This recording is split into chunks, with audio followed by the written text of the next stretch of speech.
नमस्कार। ठाट राग पद्धति इस विषय के अंतर्गत ये प्रयास किया जा रहा है कि हम आपको अलग अलग रागों की जानकारी दें, कुछ विस्तार से, कुछ उदाहरणों के साथ, और कुछ ऐसी उसमें बातें बताएं जिससे कि आप जब उस राग को पढ़ रहे हैं, उसका रियाज़ कर रहे हैं, तो आपको कुछ मुख्य बातें आपके मस्तिष्क में एकदम बैठ जाएं, जिससे कि आप उस राग को बहुत खूबसूरती से गा सकें और वाद्य पर बजा सकें। तो हमारी जो श्रृंखला, इस श्रृंखला के अंतर्गत हम जिस ठाट को ले रहे थे वो था कल्याण ठाट। हम एक एक ठाट को लेकर आगे अपनी यात्रा चला रहे हैं और इसमें कल्याण ठाट जो है वो बहुत ही महत्वपूर्ण है। जैसे मैंने आपको बताया, इस ठाट के अंतर्गत जो है सभी सातों स्वर हैं और मध्यम जो है वो तीव्र है। तो हम जब कल्याण ठाट की बात करते हैं, जाहिर सी बात है बहुत से राग हमारे सामने आते हैं जो कल्याण ठाट के अंतर्गत है, लेकिन हम इसमें से कुछ ही राग लेंगे जो आपके पाठ्यक्रम के अनुसार है। ये अलग बात है कि उस राग, उन रागों के अतिरिक्त कुछ और रागों के बारे में थोड़ा ज़िक्र हम ज़रूर करेंगे, ताकि आपको ये पता चल सके कि हाँ, ये जो राग है कल्याण ठाट का, ये किसी और राग से भी मिलता जुलता है, या समप्रकृतिक राग कोई उसका है, या फिर उसको कैसे हम दूसरे राग से हम उसको बचा सकें। अक्सर विद्यार्थी जब शिक्षा ले रहे होते हैं तो उनके सामने ये बड़ा चैलेंजिंग होता है कि एक राग को दूसरे राग से कैसे बचा कर रखें। तो हम कोशिश करते हैं कि इस श्रृंखला में जो कुछ भी आपको बताया जा रहा है उसमें आपको मुख्य चीज़ों पे हम ज़्यादा आपका ध्यान केंद्रित कर पाएँ, ताकि आपको शुरू से ही वो स्पष्ट हो और आप राग के साथ जो है पूरा अपना क्या कहते हैं कि जस्टिस कर पाए राग के साथ। राग जब समझ में आता तो राग को गाने बजाने में जो है आनंद आता है। और राग ऐसा एक था महासागर के समान है, जिसमें कि जितने हम उसमें आगे बढ़ते जाएं, जितना हम उसमें उतरते जाएं, उतना ही हमें लगता है और कितना विस्तार है। तो राग को जो है जिया जाता है, राग को समझा जाता है, राग को गाया जाता है, राग को जिया जाता है। इसलिए कहते हैं कि राग जो है ये जीवंत हैं। और हमारी भारतीय शास्त्रीय संगीत की जो परंपरा है, विशेषकर शास्त्रीय संगीत के अंतर्गत हम रागदारी संगीत कहते हैं, यानी रागों से जो संगीत जो है बना हुआ है। तो बहरहाल हम कल्याण ठाट की बात कर रहे थे, तो कल्याण ठाट के अंतर्गत आज एक और राग लेकर आपके सामने उपस्थित हुए हैं। ये राग बहुत ही प्यारा राग है, इसका नाम है श्याम कल्याण। श्याम कल्याण राग जो है ये शाम के समय गाया जाता है, इसलिए इसका नाम श्याम कल्याण नहीं है, लेकिन मैं समय बता रही हूँ इसका कि जो सायंकाल है या संध्या काल के समय इस राग को गाया बजाया जाता है। अक्सर जब शाम के कॉन्सर्ट्स होते हैं, संगीत सभाएं होती हैं, तो उसमें कल्याण ठाट के राग जो हैं उनको गाने बजाने का प्रचलन है। तो श्याम कल्याण उसमें से एक है। इस राग जो है, इसको कल्याण ठाट के अंतर्गत ये राग आता है। और इस राग की जो जाति है उसको अधिकतर जो विद्वान है उसको षाडव संपूर्ण कहते हैं। जब मैं इसके बारे में बताऊंगी तो एक प्रश्न ज़रूर विद्यार्थियों के मस्तिष्क में आएगा कि इसकी जाति को लेकर। तो हम एक एक स्टेप जब आगे बढ़ेंगे तब हम उसके बारे में चर्चा करेंगे। इस राग का वादी स्वर पंचम है, संवादी इसका सा है। और ये जैसे मैंने आपसे कहा कि शाम को गाया जाता है, सायंकाल में गाया जाता है। इस राग का समप्रकृतिक जो राग है वो है शुद्ध सारंग, और बहुत मेल है शुद्ध सारंग और इसमें। ये राग जो है इसको ये एक तरह से मध्य और तार सप्तक में ज़्यादा खिलता है राग। हालांकि इस राग को गाते समय विलंबित, मध्य लय और द्रुत लय के ख्याल, तराने तो मिलते ही हैं, लेकिन साथ साथ ध्रुपद भी इस राग में, ध्रुपद धमार भी मिलता है। राग जो है बहुत ही मधुर है, श्रृंगारिक है और एक तरह से चंचलता इस राग में हमें मिलती है। तो पहले तो ये देखिए कि राग का आरोह अवरोह क्या है, कुछ इस प्रकार से देखते हैं। और आप जब हम राग का आरोह अवरोह पकड़ आपको बताएंगे, उसके बाद हम पुनः उसकी जाति पर आएंगे। तो मैंने जो आपसे कहा था कि जाति के विषय में आपको एक विशिष्ट बात बताऊंगी, वो प्रैक्टिकली मैं आपको गाकर ही समझाऊंगी।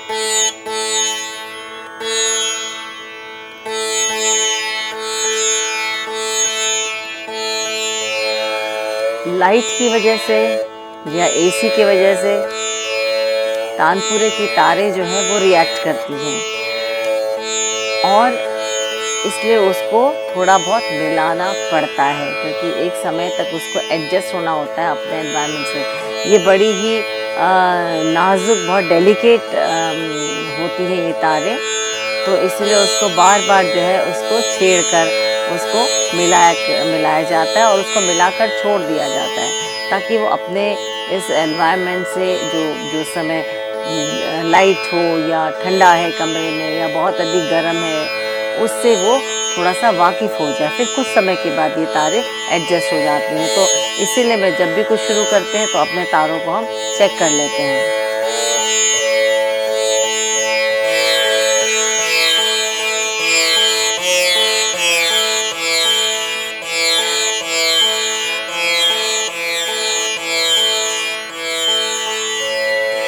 राग श्याम कल्याण।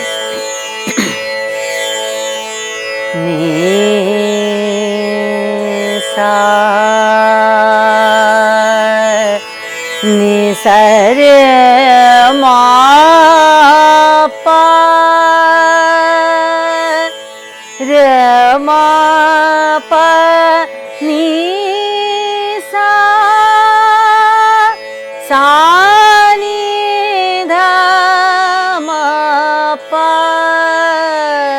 गा मा रे सा। पुनः देखते हैं। नी सा रे मा पा नी सा सा नी धा मा पा गा मा रे सा।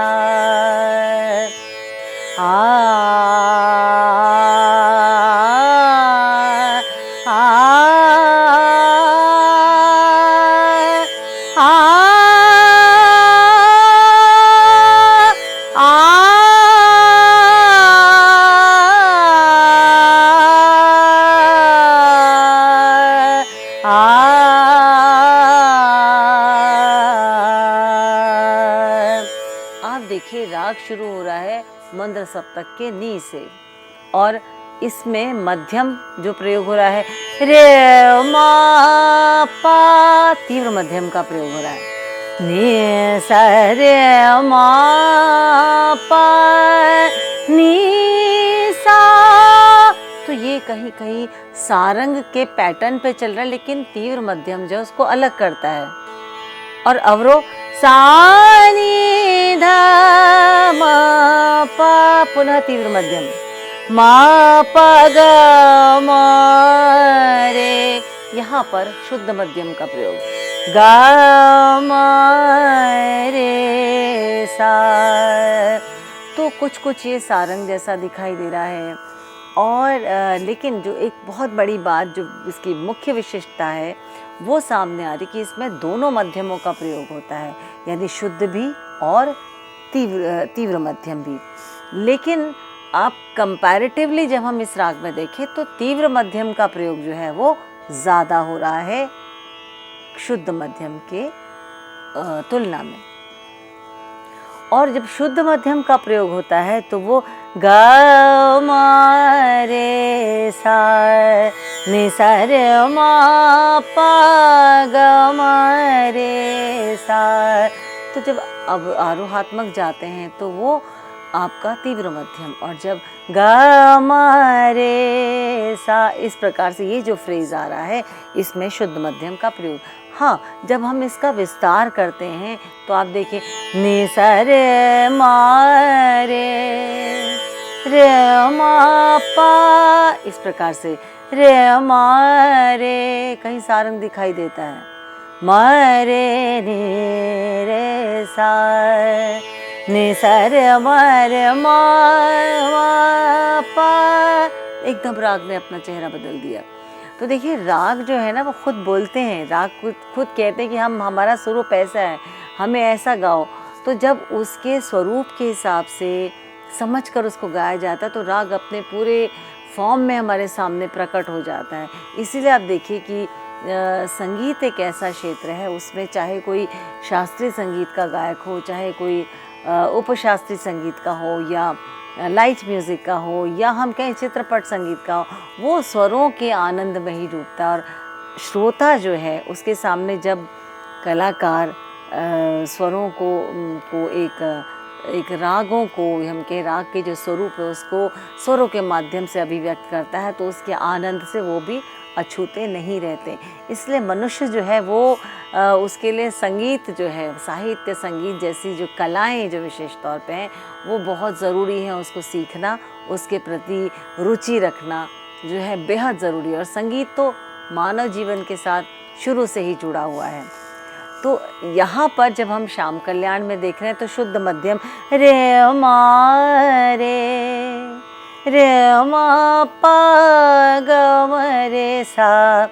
तो जब विद्यार्थियों को ये राग सिखाया जाता है, और ये मुझे भी जब मैं विद्यार्थी जीवन में ये राग को सीख रही थी तो एक भ्रम पैदा हुआ कि इसमें जब तीव्र मध्यम बोला जाता है तो वो अधिकतर प्रयोग हो रहा है रे मा पा आरोहात्मक रूप में, और शुद्ध मध्यम ग म रे सा ग म प ग म रे सा, इस प्रकार से मध्यमों का प्रयोग होना। तो फिर जो हम ये फ्रेज इस्तेमाल करते हैं नि सा रे मा रे, तो एक कन्फ्यूजन आता है मस्तिष्क में कि क्या हम सारंग गा रहे हैं, क्योंकि सारंग में नि सा रे मा रे नि सा, तो कहीं वृंदावनी सारंग या सारंग की सी छवि नज़र आती है। ये तो बड़ा इम्पॉर्टेंट फ्रेज़ है उसका, लेकिन ये आता है क्योंकि सारंग से जो है कहीं ना कहीं इसका मेल है, या हम कहें कि जब राग को बनाया गया होगा तो कुछ ना कुछ एक्सपेरिमेंट सारंग को लेकर ही किया गया होगा, ऐसा माना जा सकता है एक दृष्टि से। तो राग को जब हम उसका विस्तार करते हैं, राग को एक्सप्लोर करते हैं, तो हमें ये छोटी छोटी चीज़ों को ध्यान में रखना है। अब जब हम श्याम कल्याण गा रहे हैं तो नि सा रे मा पा नि सा नि द प सा नि द प मा पा ग म रे सा। तो हम ग म रे सा या ग म प ग म रे सा अवरों में इस स्वर समूह का हम प्रयोग करते हैं। तो ये कहाँ से आया? ये कामोद में प्रयोग होता है, कामोद का अंग है। रे मा पा ग म प ग म रे सा प नि सा रे मा पा। ये जो फ्रेज आया है ये शुद्ध सारंग का है। इस राग का संप्रकृतिक राग भी शुद्ध सारंग है। शुद्ध सारंग राग में कभी कभी बड़ा भ्रम पैदा हो जाता है कि क्या ये शुद्ध सारंग है या ये आपका श्याम कल्याण है। बिल्कुल संप्रकृतिक राग, मिलते जुलते राग हैं। छोटी छोटी चीज़ें होती हैं जो रागों में उनकी अपनी एक अलग आइडेंटिटी बनाती हैं। तो यहाँ पर जो कामोद अंग का प्रयोग किया जाता है रे मा पा ग म प ग म रे सा, यहाँ जो ये फ्रेज हमने इस्तेमाल किया ये कामोद में प्रयोग होता है। ग म प ग म रे सा ग म रे सा। तो कामोद के इस अंश को, इस अंग को या इस स्वर समूह को जब हमने शुद्ध सारंग के साथ लगाया तो आपका राग बदल गया। और शुद्ध सारंग से कैसे हम उसको अंतर करेंगे? नि सा रे मा मा प म रे, आपका शुद्ध सारंग। रे म प द म प म रे, म रे नि सा, सा रे नि सा रे म प। शुद्ध सारंग भी बहुत ही मधुर, बहुत ही सुंदर राग है। और लेकिन देखिए अंतर स्वरों में तो है, जो फ्रेजेस इस्तेमाल, रे मा प म रे, तो सारंग अंग उसमें आ गया। म रे नि सा रे मा म प, रे म प नि सा नि द प म प म रे म प म रे नि रे सा, आपका शुद्ध सारंग आ गया। और जब हम इसको श्याम कल्याण को गाते हैं तो क्या कैसे चेंज होगा? पनी सा रे मा प ग म रे म प द म प ग म रे म प, रे म प नि द प द म प ग म प ग म रे नि सा। तो देखिए किस प्रकार से एकदम चेंज है। ग म प ग म रे सा, ये वाला जो स्वर समूह है, इसको यदि हम लगा दें तो राग बदल जाता है, राग श्याम कल्याण हो जाता है।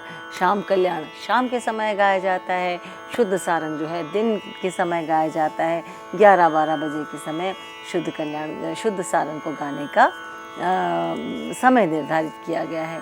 तो जब हम किसी भी राग को सीख रहे हैं तो ये छोटी छोटी चीज़ें जो है वो जानना ज़रूरी है। इस प्रकार एक तुलना की जा सकती है। हम यदि कहीं पर एक नया घर ले रहे हैं या हम कहीं पे शिफ्ट कर रहे हैं, कहीं पे एक अपनी नई तरीके से एक अपना जीवन स्टार्ट कर रहे हैं, तो हमें आसपास की चीज़ों को भी जानना ज़रूरी है कि हमारे पड़ोस में कौन है, हमारे आगे पीछे कौन रहता है, उस एरिया में क्या क्या चीज़ें हैं, कैसे हम अपनी आइडेंटिटी बनाएंगे। ये कुछ जीवन के छोटे छोटे उदाहरण है जिसको हम अपने संगीत में भी तुलनात्मक रूप से या उससे एक उपमा करके हम उसको ले सकते हैं। तो ऐसे ही जब एक राग को सीखा जाता है तो ये उस राग को, महज उस राग को ही नहीं सीखा जाता, उसके आसपास के रागों को जानना ज़रूरी है कि आसपास कौन कौन से राग उससे मिलते जुलते हैं, कैसे उससे उसको हटाया जा सकता है। अब हम यदि कामोद की बात करें तो कामोद से इस राग को कैसे अलग किया से, ये भी जानना ज़रूरी है। कहीं पता चला कि हम उस प्रवाह में एकदम बह गए और हम कामोद ही गा रहे हैं, तो वो भी अंतर जानना ज़रूरी है। धीरे धीरे आपको उसको बताएंगे। तो ये राग जो है ये मध्य और तार सप्तक में अधिक गाया जाता है, लेकिन जब हम किसी राग को आरंभ कर रहे हैं, उसको सीख रहे हैं, तो हम थोड़ा बहुत मंत्र में जाएंगे। सा नि द म प नि सा, प नि सा रे म रे म म प ग म रे सा, ग म प ग म रे सा रे नि सा, नि सा रे नि सा। कामोद के अंग के साथ ये यदि स्वरगुच्छ लगा दिया जाए तो वो पुनः कामोद को गाते गाते फिर से सारंग में आ जाता है, और ये बहुत ज़रूरी है। इसमें आप धैवत का प्रयोग देखिए कितने सुंदर तरीके से कर, रे म प द म प, सारंग से उसको अलग कर देता है। और शुद्ध सारंग में भी ये स्वरगुच्छ प्रयोग होता है जो उसको एक अलग विशिष्टता जो है उसको प्रदान करता है। नि सा रे म प, रे म प द म प ग म रे सा, नि सा प नि सा रे नि सा, रे म प द म प, प नि नि सा नि द प ध म प ग म रे म पद म प ग म प ग म रे रे प नि सा रे म। तो तीव्र मध्यम पे जब जाते हैं तो बहुत खूबसूरत लगता है ये इस प्रकार से स्वरों का जो एक समुदाय है, ये वाकई में बहुत एक अलग फील आती। जैसे तीव्र मध्यम तो एक बड़ी जागरूकता से, एकदम से अलर्टनेस जो है राग में आ जाती है, जो उसको एक अलग स्वरूप प्रदान करता है।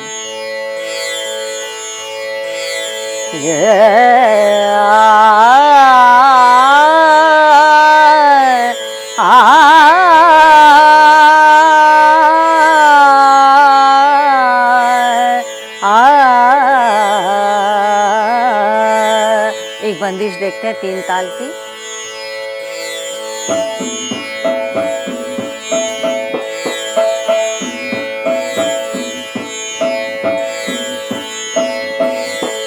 रतना रे नैन रैन के जागे, रतना रे नैन रैन के जागे, रतना रे नैन रैन के जागे, रंग रस पागे अनुरागे, रंग रस पागे अनुरागे, झुकी झुकी झपी झपी उघरत, झुकी झुकी झपी झपी उघरत, रतना रे नैन रैन के जागे, रतना रे नैन रैन के जागे, रतना रे नैन रतना रे रतना रे नैना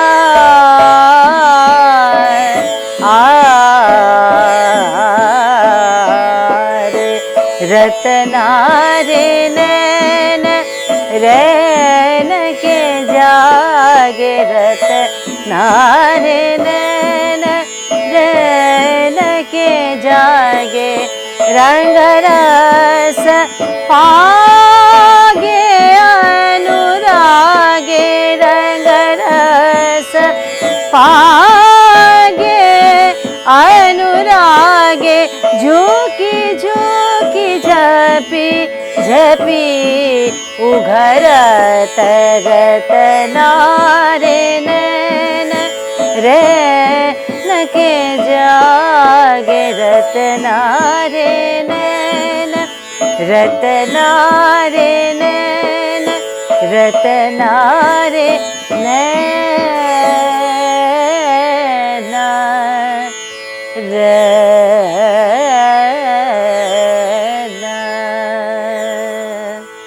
तो ये उदाहरण था राग श्याम कल्याण की एक बंदिश का, और जो बातें मैं आपको बता रही थी वो सब इसमें दिखाई देती हैं।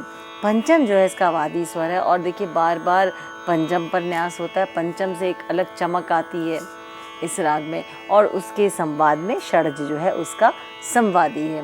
तो राग को, एक तो राग को सीखने का एक जो तरीका है, पहले हम ये जाने कि उसमें स्वर कौन सा प्रयोग होता है, आरोह अवरोह कैसे है, पकड़ क्या है, पकड़ यानी उसका चेहरा, उसकी पहचान क्या है, ये जानने के बाद धीरे धीरे हम उसका विस्तार करते हैं। उसमें कौन सा स्वर कितना लगना चाहिए, किस प्रमाण में लगना चाहिए, किसकी संगति के साथ लगना चाहिए, तो ये सब जो है राग की निर्मिति में बहुत महत्वपूर्ण जो है अपनी भूमिका अदा करते हैं। इसी की हम चर्चा अपनी अगली की कड़ी में हम करेंगे। तब तक आप जो कुछ भी आपको इस कड़ी में बताया गया उसका आप अभ्यास कीजिए। नमस्कार।